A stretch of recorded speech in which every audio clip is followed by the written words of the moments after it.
Hello ചങ്ങായിമാരെ, ഇന്ന് നമ്മളെ മഹലിലെ പള്ളിയിലെ ഫിത്തറിൻ്റെ അരി കെട്ടലാണ്. ഫിത്തർ എന്ന് പറഞ്ഞു കഴിഞ്ഞാൽ നമ്മൾ നോമ്പിനെ അറിഞ്ഞോ അറിയാതെ ചെറിയ പാവങ്ങളെല്ലാം അറിയാതെ പറ്റിപ്പോയിട്ടുണ്ടാവും. അതല്ലേ ഈ ഫിത്തറിലേക്ക് കൂടി പഠിച്ചോ പൊരുത്തപ്പെട്ട് വരും. അപ്പോൾ ഫിത്തറിൻ്റെ അരി കെട്ടലാണ് ഇന്ന്. ഇപ്രാവശ്യം എൻ്റെ എല്ലാം നോമ്പെല്ലാം കലത്താൻ അള്ളാഹ്ക്ക് അറിയാം. കാരണം ഈ പ്രാവശ്യം ഫുള്ള് ഇൻസ്റ്റഗ്രാമിലും യൂട്യൂബിലും മാത്രമായിരുന്നു പഠിച്ചോ നോമ്പെല്ലാം സ്വീകരം ആമീൻ. കാരണം ഈ പ്രാവശ്യം ഫുൾ വീഡിയോ ഇടലും കാര്യമെല്ലാമായിട്ട് അങ്ങനെ പോയതാണ്. നമ്മളിപ്പോൾ ഫിത്തറിൻ്റെ അരി കെട്ടലാണ്. ഇപ്പോൾ ഓരോ വീട്ടിൽ നിന്ന് പൈസ കളക്ട് ചെയ്യും, അർഹതപ്പെട്ടവരെ ലിസ്റ്റ് എടുക്കും, അതിനുശേഷം അവരെ എണ്ണം പറഞ്ഞ് ഇവിടുന്ന് കെട്ടലാണ്. അവരെ കണക്കെടുത്ത് അവർക്ക് അതിനണക്കായ ചോറ്റരിയും അതിനണക്കായ നെയ്ച്ചോറിൻ്റെ അരിയുണ്ട്. ഇതിപ്പം അവരൊരാളെ പേര് പറഞ്ഞ് കെട്ടിയതാണ്. കെട്ടൽ വളരെ ഉഷാറായി നടന്നുകൊണ്ടിരിക്കുന്നുണ്ട്. ഒരാളതാ വേണ്ടുന്നതെന്ന് അവരെ എണ്ണ എടുക്കും, അതിനുശേഷം പേരേതും പെരുന്നാളിൻ്റെ ഇൻഷാ അല്ലാഹ് മാസം കണ്ടതിനെ ഉടനെ അപ്പം തന്നെ എല്ലാവരും അവരവർ കൊണ്ടു കൊടുക്കും. എല്ലാവരും ഇവിടെ ഉണ്ട്, നമ്മളെ മഹലിലെ കമ്മിറ്റിക്കാരും.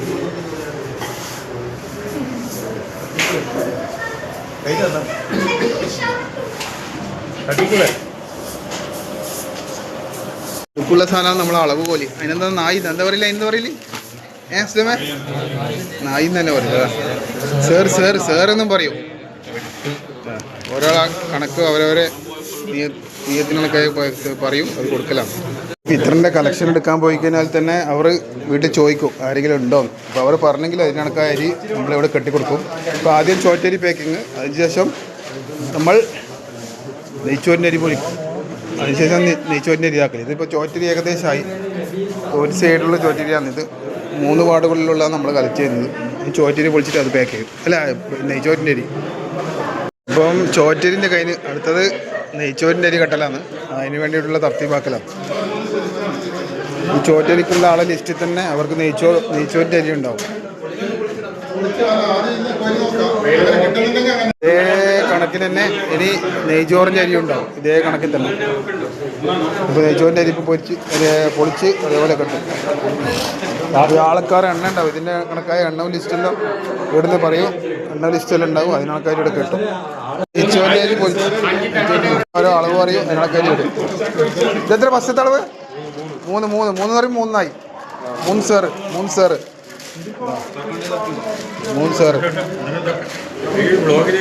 പിന്നെ വീഡിയോ ഒന്നും വേറെ ഉദ്ദേശിച്ചതല്ല, ഇതേപോലെ ആരെങ്കിലും മാതൃകയാക്കട്ടെ എന്ന് വെച്ചിട്ടാണ്. നമ്മളിപ്പോൾ നമ്മളെല്ലാ മാലിൽ നിന്ന് കളക്ഷൻ എടുത്ത് അർഹതപ്പെട്ടവരെ കയ്യിലെത്തിക്കലാണ് നമ്മളെ മെയിൻ നമ്മളിത്. അതേപോലെ ആരെങ്കിലും കണ്ടന്റ് കേട്ടെന്ന് വിചാരിച്ചത് വേറെ ഒന്നല്ല. അരിൻ്റെ ഉള്ളിൽ ഒരു കൂപ്പൺ കിട്ടിയിട്ടുണ്ട്. കൂപ്പൺ എത്ര അറിയില്ല, അരിച്ചാക്കിനുള്ളിൽ നേടിയ കൂപ്പണാ. സൈനബന്റെ ചോറ്റേരിൻ്റെ അടുത്ത് തന്നെ നെയ്ച്ചോറിൻ്റെ അരിയും വെച്ചോ. ചോറ്റേരിൻ്റെ അടുത്ത് തന്നെ നെയ്ച്ചോറിൻ്റെ അരി സൈനബ. മഹലില് ഒരു ഓതി വെറുചോറിൻ്റെ അരി ആണെങ്കിൽ 100 രൂപയാണ്, 100 രൂപ വാങ്ങുന്നത്.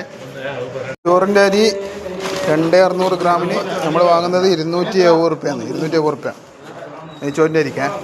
നെയ്ച്ചോറിൻ്റെ ആൾക്കാർക്കെല്ലാം അതേപോലെ തന്നെ നെയ്ച്ചോറിൻ്റെ അരി ഉണ്ടാവും. ഇങ്ങനെ കെട്ടി വെക്കുന്നത്. ഒരു ചാക്ക് കഴിഞ്ഞ് രണ്ടാമത്തെ ചാക്ക്. ഇവിടെ അരി ബാക്കിയുണ്ടെങ്കിൽ വേറെ മഹലിൽ നിന്ന് ആരെങ്കിലും അർഹതപ്പെട്ടവർ വന്നു കഴിഞ്ഞാൽ നമ്മൾ ഇവിടെ തന്നെ കൊടുക്കലാണ്. എത്തിക്കാനക്കും പിന്നെ വേറെ തണലിൻ്റെ ടീമിന് അങ്ങനെ അവർക്കെല്ലാം ആവശ്യപ്പെട്ട് ഇവിടെ വന്നു കഴിഞ്ഞാൽ അവിടെ തന്നെ കൊടുക്കും. അവരവരെ നിയത്തി തന്നെ. അപ്പോൾ അർഹതപ്പെട്ടവരെ കയ്യിൽ തന്നെ എത്താൻ വേണ്ടി ശ്രമിക്കലാണ്. അപ്പോൾ ഒന്നിക്ക തണലിൽ നിന്ന് ആവശ്യക്കാർ പെട്ടിട്ട് വന്നു കഴിഞ്ഞാൽ അതിനണക്കായ ഇവിടെയുള്ള ബാക്കിയുള്ള ചാക്ക് എത്ര ആൾ ആവശ്യപ്പെട്ടിരുന്ന അതിനണക്കായ ഡിവൈഡ് ചെയ്തിട്ട് കൊടുക്കും.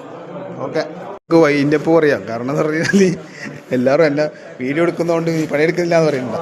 അതുകൊണ്ട് നമ്മളതിന് പണിക്കിറങ്ങാം. ഓക്കെ, ഓരോ അരിമണിയിലും ഒരാൾ പേരുണ്ടെന്നാണ്. അരിക്കല്ലോ വിധിക്കപ്പെട്ട അരിയുടെ മുമ്പിൽ നിന്നും ക്യാമറാമാൻ സയ്യിർ മുസ്തഫാക്കൊപ്പം കണ്ണൂർ സുൽത്താൻ. ഇൻഷാ അല്ലാഹ് അർഹതപ്പെട്ടവരെ കയ്യിൽ തന്നെ എത്തട്ടെ. ഇതിനുവേണ്ടി പ്രവർത്തിക്കുന്ന എല്ലാവർക്കും പഠിച്ചവൻ നാളെ തക്കതായ പ്രതിഫലം നിന്ന് അനുഗ്രഹിക്കട്ടെ. ആമീൻ യാ റബ്ബൽ ആലമീൻ. ആഖിറത്തിൽ ഒരു സാലിയായ അമലുമായി മാറട്ടെ.